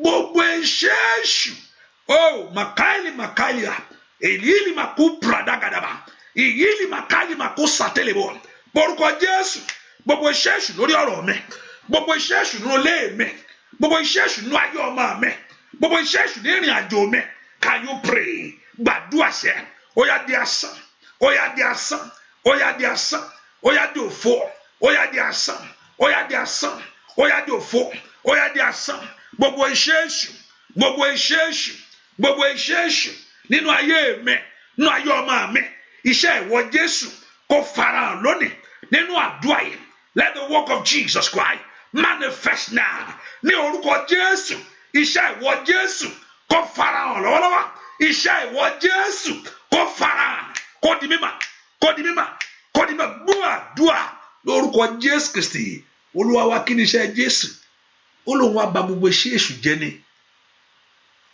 ó ní ìdí èyí ni ọmọ Ọlọ́run ṣe farahàn láti bà gbogbo iṣẹ́ èṣù jẹ́ àpé àmúbọ́ iṣẹ́ èṣù ni àìrọ́mọ bí iṣẹ́ èṣù ni àìrọ́kọ iṣẹ́ èṣù ni àìlèṣoore tó fẹ́ ṣe iṣẹ́ èṣù rí Ọlọ́run fẹ́ ká gbádùn ohun tóun ní Ọlọ́run fẹ́ kí ló ń fowó ṣe nígbà tó lówó ṣọlọ́run náwó ni owó sì ń jẹ ìwọ ń yà ọmọ wà lọ́wọ́ Ọlọ́run ó ní kò sí ohun tó wọn ò lè ṣe Ọlọ́run fẹ́ fi ọlá rẹ̀ hàn kò ṣe lára igi lára ìwọ ẹ̀dá alààyè lára ìwọ tó dá ló fẹ́ fi ògo lọ fògo ó dá ọ sínú ayé kó lọ fògo wọn bẹ́ẹ̀ ni ó ní kí ọwọ́ lọ jìyà kú kó padà wá kí wá nìyẹn ó jẹ́ kí n jókòó sọ́run hallelujah báyìí kó rán anú ayé yìí pé kó lọ kéèyàn lọ jìyà kú mbẹ pé ìgbà tó bá jìyà kú kó jìyà kú kó wá padà sọ́run kí wá nìyẹn ó kì í jẹ́ kí n jókòó sọ́run jẹ́jẹ́jẹ́ ó rán ọ sínú ayé kó wá fi ògo wọn ni to manifest his glory to show forth the praise of him that calleth you out of darkness into his marvelous light ohun tó dá ọ fún nìyẹn gbogbo agbára tó ló yàtọ̀ o gbogbo agbára tó ń pe tèmi níyàsẹ́ gbogbo agbára tó ń pe tèmi lẹ́kún gbogbo ẹni tí ń béèrè fún gbogbo ẹni tí ń lépa rẹ̀ ní orúkọ Jésù mo ní ọ̀tá ò mọ̀ pé ó dàgbà bẹ́ẹ̀ Sátánì ò mọ̀ pé yẹn dàgbà o Yorùbá àti pé 99 náà kò bá tó tẹ̀ ju 99 lọ kò bá pé 100 pé eyín gbogbo ẹ̀ ti lọ gbogbo ẹ̀ ti papò bẹ́ẹ̀ ni ó sì fẹ́ bà tiẹ̀ jẹ́ bẹ́ẹ̀ ni mo sọ mo ní Sátánì sì fẹ́ bà tiẹ̀ jẹ́ mo ní Sátánì ó sì fẹ́ bà tiẹ̀ jẹ́ mo sọ fún yín jọ kan arábìnrin kan mi gbọ́dọ̀ dárúkọ yẹn tí n bá dárúkọ yẹn ní gbogbo yẹn á mọ̀ bó ṣe dàgbà tó bí Sátánì ṣe pa gbọ́dọ̀ pé Sátánì ló pa torí ẹnìkan gbé lọ́dọ̀ ẹ̀ ẹni ẹ mo ríran sí arákùnrin ẹ mo ríran sí kò ń ṣe ẹni yẹn gan gbà ẹni yìí nǹkan ń bọ̀ wá bẹ́ẹ̀ o kó o gbàdúrà o nǹkan ń bọ̀ wá bẹ́ẹ̀ pé mo rí pé nǹkan ń bọ̀ wá bẹ́ẹ̀ nǹkan ń bọ̀ wá bọ̀ mi tó sì sí fóònù táìmì yẹn kò tí ì sí fóònù mo sáré kọ lẹ́tà pé ẹni tó lọ sí ilé sábà ń fún ẹni yìí pé kò jọ mo rí nǹkan ń bọ̀ wá bá ìdí mo sọ pé kó Sátánì ò mà àgbàlagbà kò mẹ ẹni tó wà torí pé òun wà ń lé ńjọ́ yẹn òun kọra wọn bí ó gbàdúrà yẹn àti lẹ́tà tí mo rí ló ń sọ fún mi pé mo rántí nǹkan jọ ìmọ̀ níbẹ̀ ni mo rántí ó kọra jáde kúrò lé ní kíní yẹn wọlé tọ̀ wọ́n wá ẹni tó bá àgbàlagbà ni wọ́n ṣe yánnayànna ní àgbàlagbà ara rẹ̀ ogun ọ̀tá borí ẹ̀ èmi sọ pé ogun ọ̀tá kárí pé mi rí àpá normal thing ó ṣẹlẹ̀ bò torí pé ó ń bọ̀ ẹni ò bá forí kó jábẹ̀ gbogbo ogun tó fẹ́ forí kó ní orúkọ Jésù ọ̀run kó yí dànù àmín ò ní ṣe ẹsẹ̀ rẹ gbé láyé gbogbo ogun tí ọ̀tá fẹ́ kó jẹ́ ń bẹ̀ ìkàyé àní mo kò tá lè mà sí ràkàtàì màkàlì mọ̀ kó prada kàtà gbogbo ìpinnu òkùnkùn kàìlì màkà ṣàìdá kàlì mà kó tayabo lè pẹ́ẹ́dẹ́ lè mà súdò branda kàtẹ́lìà nínú ayé rẹ lónìí ọ̀run kó yí dànù àmín ẹ pe orúkọ Jésù gbogbo iṣẹ́ ọ̀tánú ayé mi o every works of the devil kó di asán lónìí gbogbo ipa ẹni bí lórí ayé mi pé kó má gbádùn ọmọ pé kó má láyọ̀ lórí ọmọ pé kó má jèrè iṣẹ́ tó ṣe ìkàyànà mà kó pùrọ̀dàgàbà gbogbo agbára tó fẹ́ gẹ̀mí kú gbogbo agbára tó fẹ́ sọ ìdòfó tó fẹ́ bari jẹ́ ó yá lónìí ẹ sọ di asán ayọ̀ mi wọlé tọ̀ mí wá ayọ̀ mi wọlé tọ̀ mí wá ayọ̀ mi lórí ọmọ wọlé tọ̀ mí wá ayọ̀ mi lórí iṣẹ́ wọlé tọ̀ mí wá ìwọ ayọ̀ mi wá bọ̀ wá ó yá let your joy come Olúwa fún mi ní ayọ̀ mi Olúwa fún mi ní ayọ̀ mi Olúwa fún mi ní ayọ̀ mi Olúwa fún mi ní ayọ̀ mi ẹ yí ìgbà padà change the story nínú ayé àwọn èèyàn yìí ẹ yí ìgbà padà nínú ayé àwọn èèyàn yìí ẹ yí ìgbà padà nínú ayé àwọn èèyàn yìí gbúà dúà lórúkọ Jésù Kristi Olúwa wẹ orúkọ gbogbo ohun tí ọ̀tá péjọpọ̀ ṣe lórí mi gbogbo táwọn èèyàn àwọn tó kóra wọn jọ tán ṣe lórí ẹ kò ń ṣe nìkan o ohun tán pinnu tán ṣe lórí mi Olúwa bàjẹ́ lónìí ogun yẹn burú gan ogun tí èèyàn bá parapọ̀ tán àwọn èèyàn bá parapọ̀ báyọ̀ jà ogun yẹn burú àdúrà rẹ ni pé kó Olúwa tú wọn ká ìtúká ni kò béèrè fún bí tí méjì bá ti ń bọ ọjà èèyàn méjì bá ti ń bẹ ẹjà béèrè fún ìtúká Ọlọ́run gan rí èèyàn ó tú wọn ká ni kò béèrè pé Olúwa tú wọn ká Ọlọ́run mọ̀ká tó máa fi tú wọn ká ẹlòmíì á fi kú tú ká pàtó bá kọ́ fún ẹlòmíì pàṣán béèrè fún ìtúká mò ń bẹ́ẹ̀ nìkan sọ̀rọ̀ ni ohun tán pinnu tó parapọ̀ ṣe nítorí mi ọba àrímọ́lẹ̀ ọba àjù sínú afẹ́fẹ́ ohun tán dáwọ́ jọ tán ṣe nítorí tèmi nítorí ọmọ mi ohun tí àwọn èèyàn ká ṣe nítorí mi ẹ̀yin ogun ọ̀run ẹ sọ di asán ò ní gbé ayé lásán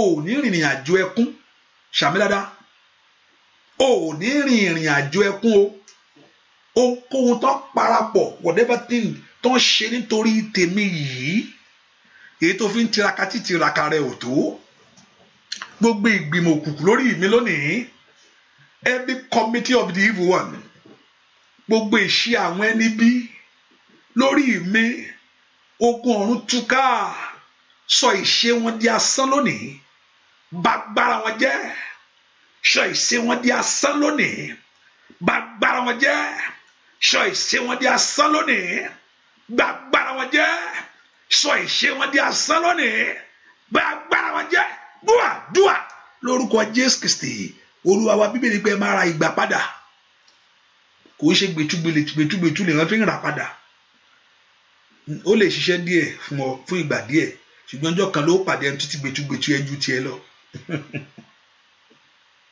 Ọlọ́run agbára Ọlọ́run ni àwa má rí di o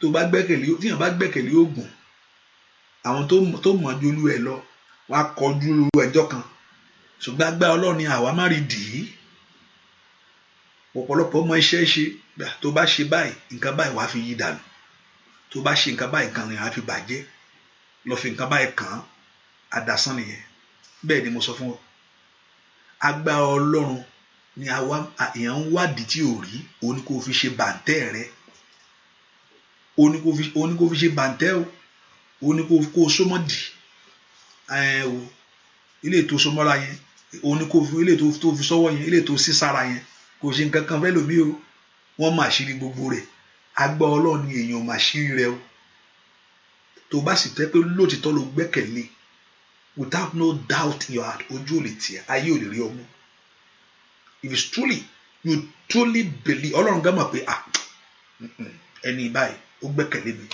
if God can confirm it in you pé èkó bá pé tí nǹkan bá ṣẹlẹ̀ o kò sí sọ pé onígbàgbọ́ ní ọ tí nǹkan bá ṣẹlẹ̀ wàá wo nǹkan mi o tọ́lọ́wọ́ bá ti confirm dápò gbà tó bá pé ikú ló já sí tàbí yíyè sókè ṣùgbọ́n mi ní ṣe if God can Ọlọ́run mọ olúkálùkù Ọlọ́run mọ̀kàn ó sì rí deeply in our heart I've been in a place that nígbà nílé onígbàgbọ́ ńgbà mi ìgbà tí nǹkan mi yẹ pé bí ká lọ wá bàbá kan etí mi náà mo ní ìbílẹ̀ tí ń sọ pé fẹ́ lọ even nílé onígbàgbọ́ yes bí ọba dẹ̀ gbé ẹni ẹ lọ síbi kan ọ̀dọ̀ máa kan báyìí mo sì kéré mo kí ló tún sọ yìí ilé àdébáwò ni ọba ikú ti yè ní ojú òun tí ẹni tó fi Ọlọ́run ṣe agbára ó lè mi sọ pé nǹkan tí nǹkan bá ṣẹlẹ̀ síyàn mi sọ pé kò ń mìyàn làkàlàkà o pé àmì ìní rí nǹkan kan mi sọ bẹ́ẹ̀ o mi garanti yẹn o ó lè fìyàn yeah sure ó lè fìyàn gbà mí o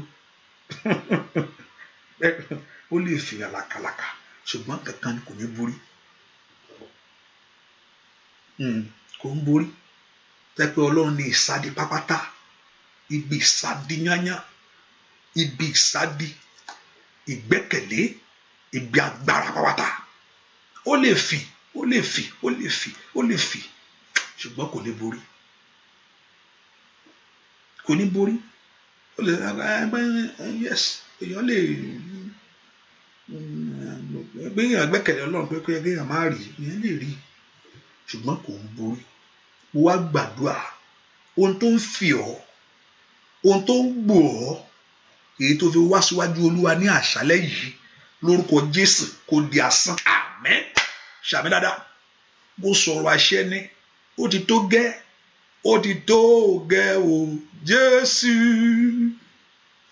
ó ti tó gẹ́ o Jésù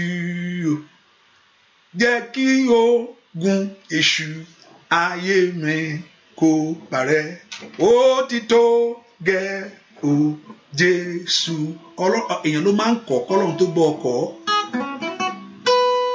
èèyàn ló máa ń kọ̀ kọ́lọ́run tó bẹ́ ọkọ̀ ó ti tó gẹ́ o Jésù ó ti tó gẹ́ o Jésù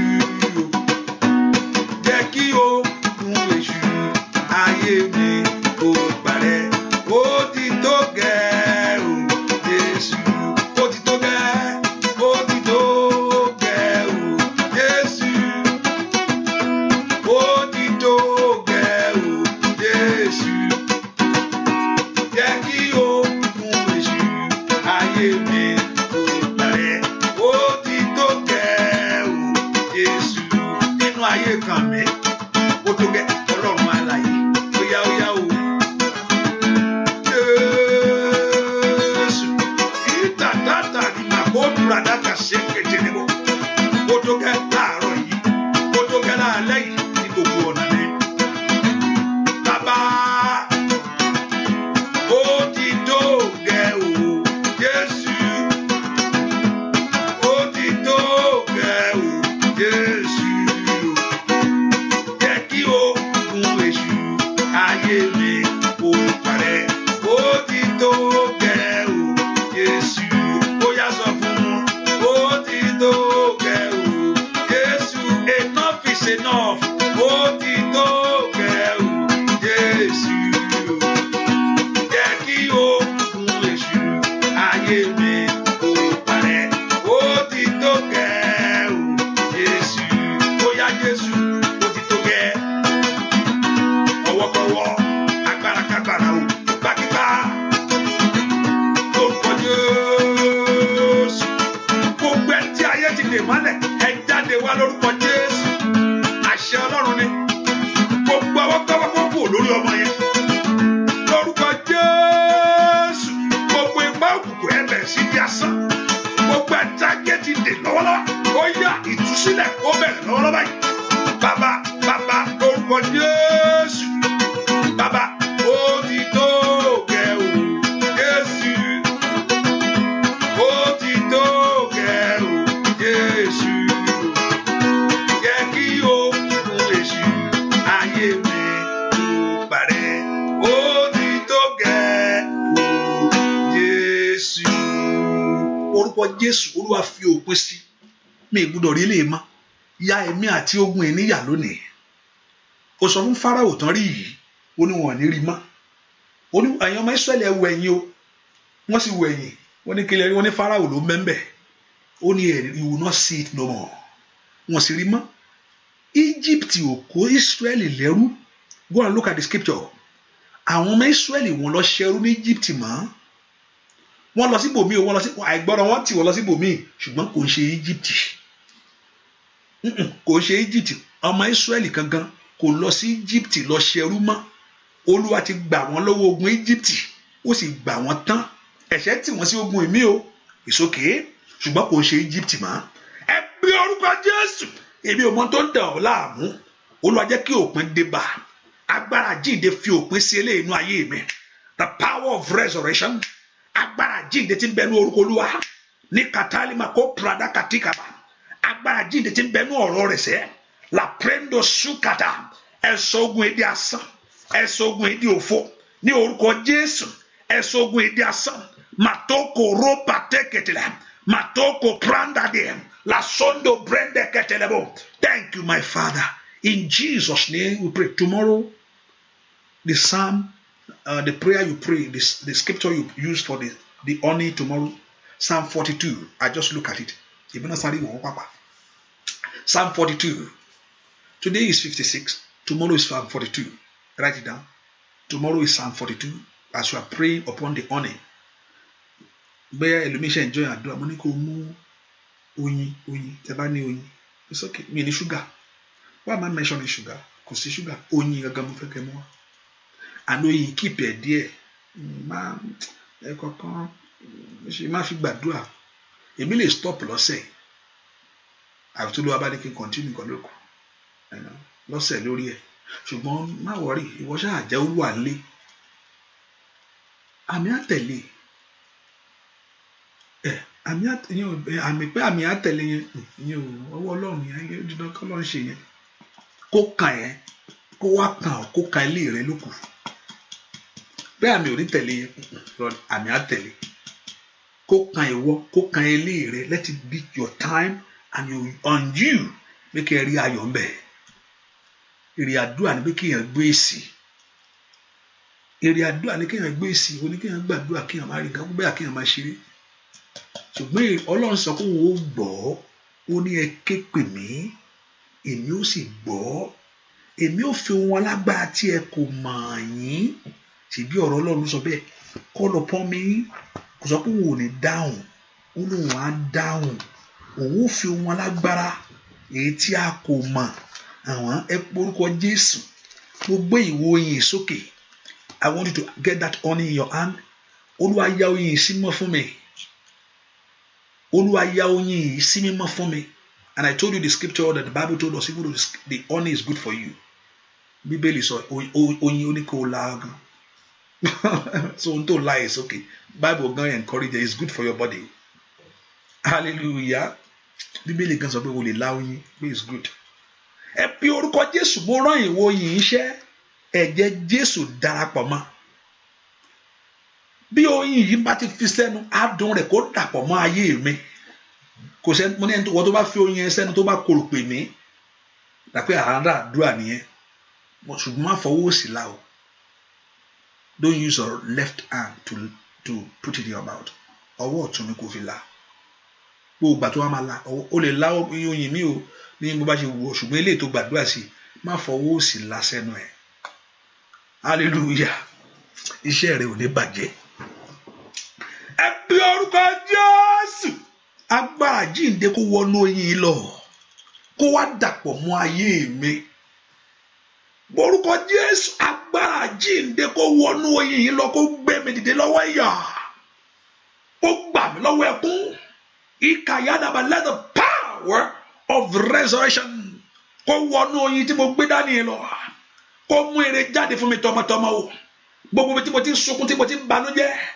ẹ sọ di adùn fún mi ẹ sọ di adùn fún mi ẹ sọ di adùn fún mi gbogbo tí mo ti ń ronú ní orúkọ Jésù ẹ sọ di adùn fún ayé àwọn èèyàn yìí ní orúkọ Jésù kí Ọlọ́run kó sọ di adùn fún yín kí Olúwa kó sọ di adùn fún yín kí Olúwa kó sọ di adùn fún yín ní ẹ mú adùn lẹ́nu o ayé yín kó mú adùn yẹn bí ẹ ṣe fi oyin yìí ba ẹnu èyí tó di adùn lẹ́nu yín ní orúkọ Jésù kó di adùn lẹ́nu rẹ ìwọ tó bá lóyin yẹn don't worry ṣọkàn ẹ payá ìwọ tó ẹ pa àmì rẹ lóyin yẹn má worry ṣàgbẹ́kẹ̀lé Ọlọ́run ṣiṣẹ́ lọ́wọ́ nú ayé ẹ God is working in your life I'm talking to you fọkàn ẹ balẹ̀ lórúkọ Jésù if you tomorrow don't worry if you want to still join this prayer is still in this week you can still join but tó lóyin yẹn lọ́wọ́ má worry ṣáà máa ṣàmì ẹ lọ ìyanu ń ṣẹlẹ̀ lọ́wọ́lọ́wọ́ nú ayé ẹ likali mako prada kashata agbára jíǹde kó balẹ̀ ẹ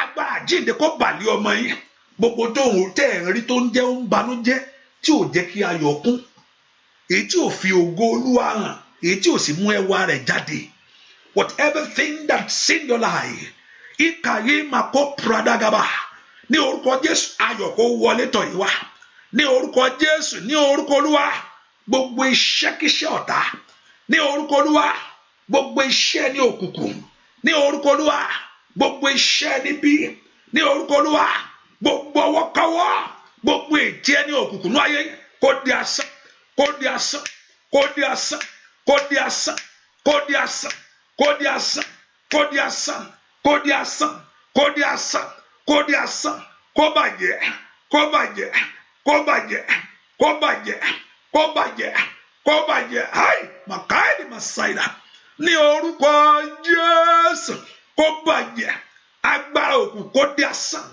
agbára ọ̀tá kó bàjẹ́ lónìí kó bàjẹ́ ní orúkọ Jésù kó di asán kó di asán kó di asán kó di asán gbogbo ọmọ gbogbo ẹni tó ń dààmú lórí ọmọ ohun tó ń ta ayé fi ń dààmú ẹ yẹn ọ̀pọ̀lọpọ̀ àwọn àwọn rí àmú afáfẹ́ fi ọmọ jẹ ayé ẹ̀ níyà gbogbo ẹni tó ń fi ọmọ jẹ ọ́ yà gbogbo ẹni tó ń fi ọmọ ṣe pàṣọ fún ọ ní orúkọ Jésù mo gba agbára ẹ wí lónìí agbára ẹ kó di asán àmín ṣàmì dáadáa gbogbo alágbára tó ń fi ọmọ ẹ̀jẹ̀ rẹ tó fi ń ṣe pàṣán fún ọ gbogbo ẹ̀ tó ní kó ọmọ náà àrán sí ná ní kàyílì màkó sàtẹ́lìà gbogbo alágbára tó ní ọmọ ká ló ń ṣe kúkọ ká o lórí ayé rẹ lónìí ní orúkọ Jésù gbogbo èdèkédè gbogbo ètekéte gbogbo alágbára tó ń fi ọmọ dààmú rẹ sẹ́ ní orúkọ Jésù mo dó níwájú Olúwa Ọlọ́run alààyè ó ní ọmọ ẹni ní Olúwa ọmọ bíbí sì ní èrè rẹ̀ níka ọfà ló pè é lọ́wọ́ alágbára. He said you will speak at the gate for your enemy.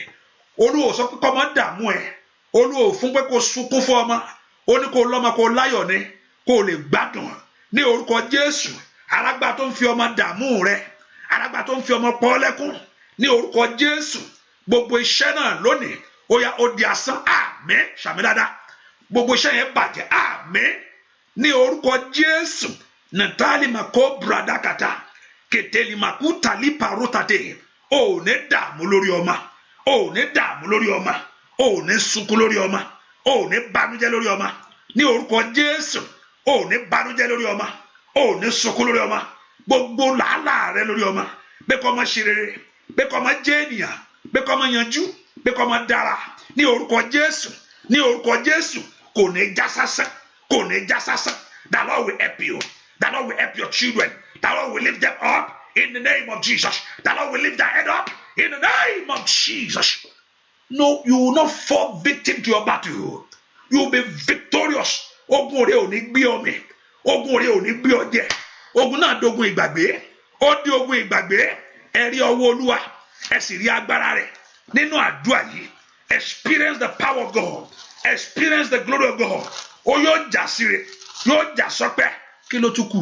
Gbogbo ẹni tó ní pé kò sí ìrànlọ́wọ́ fún ọ lọ́dọ̀ Olúwa.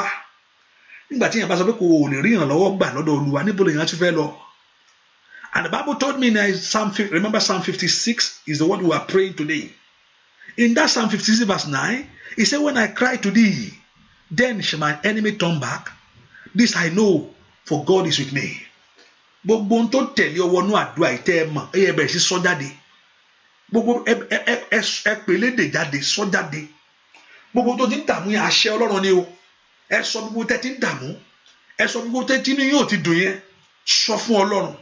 Sọ fún Ọlọ́run bí tó ti ń ronú yẹn. Ohun tó mú ronú tó mú ẹ sunkún yẹn sọ fún Ọlọ́run. Ọlọ́run ti ń gbọ́ àdúrà. Ọlọ́run tó fẹ́ ṣe ìyanu máa gbọ́ o. Ẹ̀yin ogun ọ̀run ẹ máa gbọ́ o. Ẹ máa gbọ́ o. Ẹ máa gbọ́ ọ̀rọ̀ yìí. Ohun tó sọ yẹn máa gbọ́ o. Ẹ máa ṣiṣẹ́ lórí ẹ̀ lọ́bọ̀ yẹn sọ yẹn. Ó yẹ máa fún ọ ní ayọ̀. Ẹ máa tún wọn sí máa sọ gbàdúrà. Ibi tó ti ń banújẹ́ yẹn tó ti ń sọkún yẹn o. Ó yá sọ fún Ọlọ́run. Ohun tó múnú ẹ̀dùn ẹ̀ sọ fún Ọlọ́run.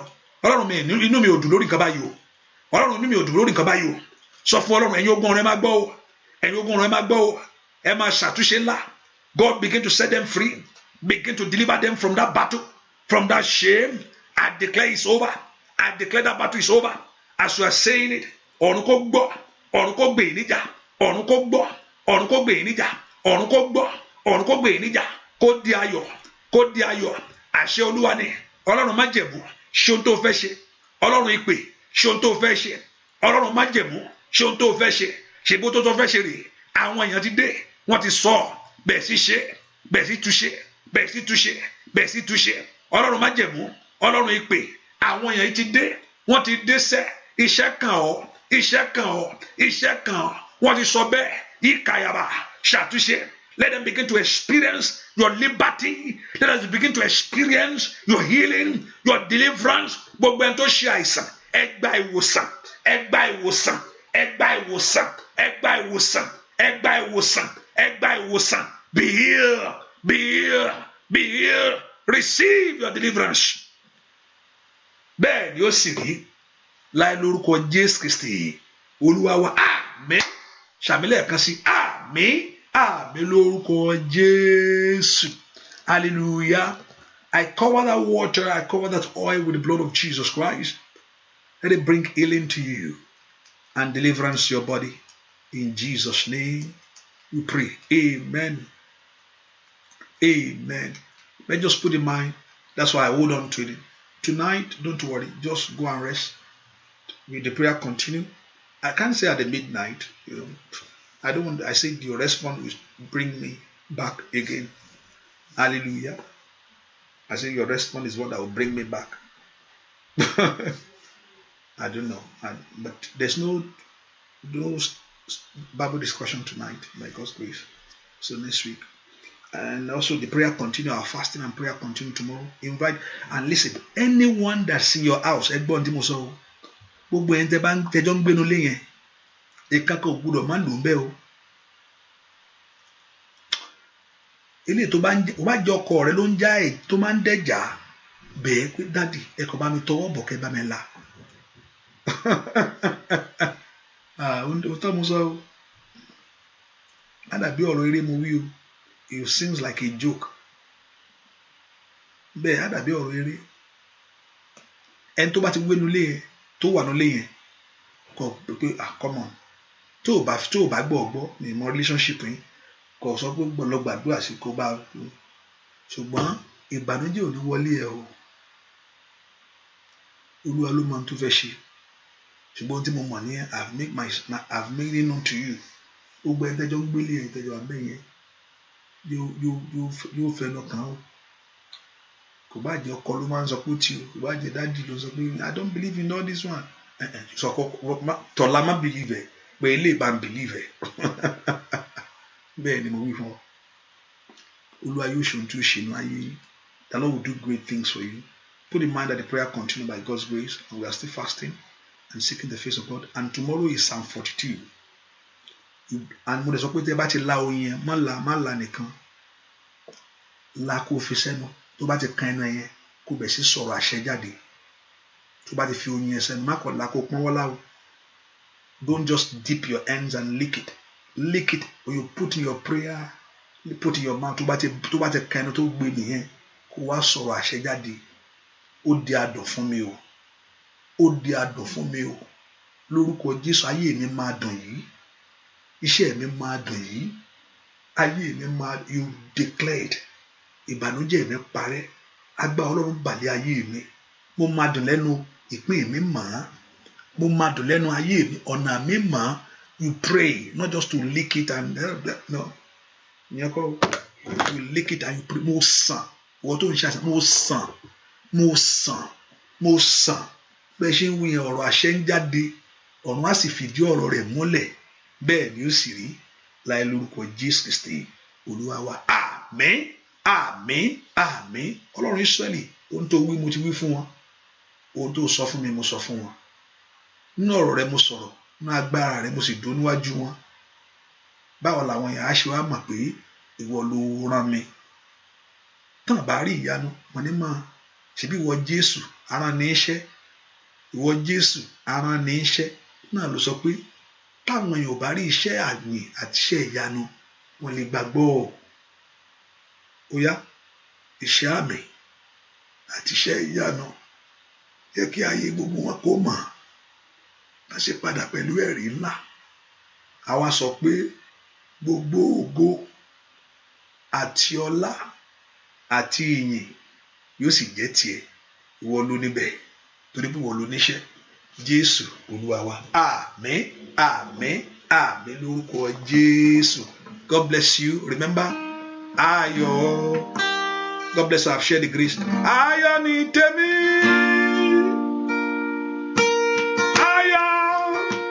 Ayọ̀ ni tèmi o.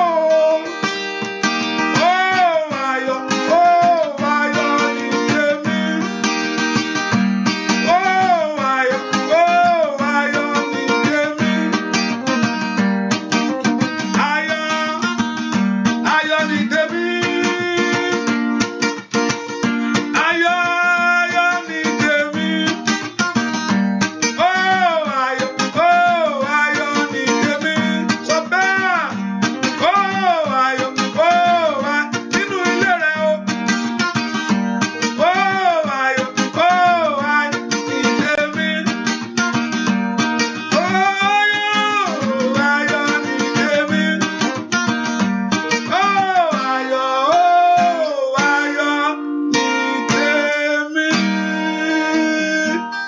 To see you again. God bless you. Bye bye. Thank you for being here. God bless you. Let's see what's going to happen tonight. There's grace for it. You see me back. Let's see. God bless you. But you remember, I know one thing I can guarantee, that the prayer and the fasting continue tomorrow. So I know that 100% by God's grace. God bless you. Bye-bye.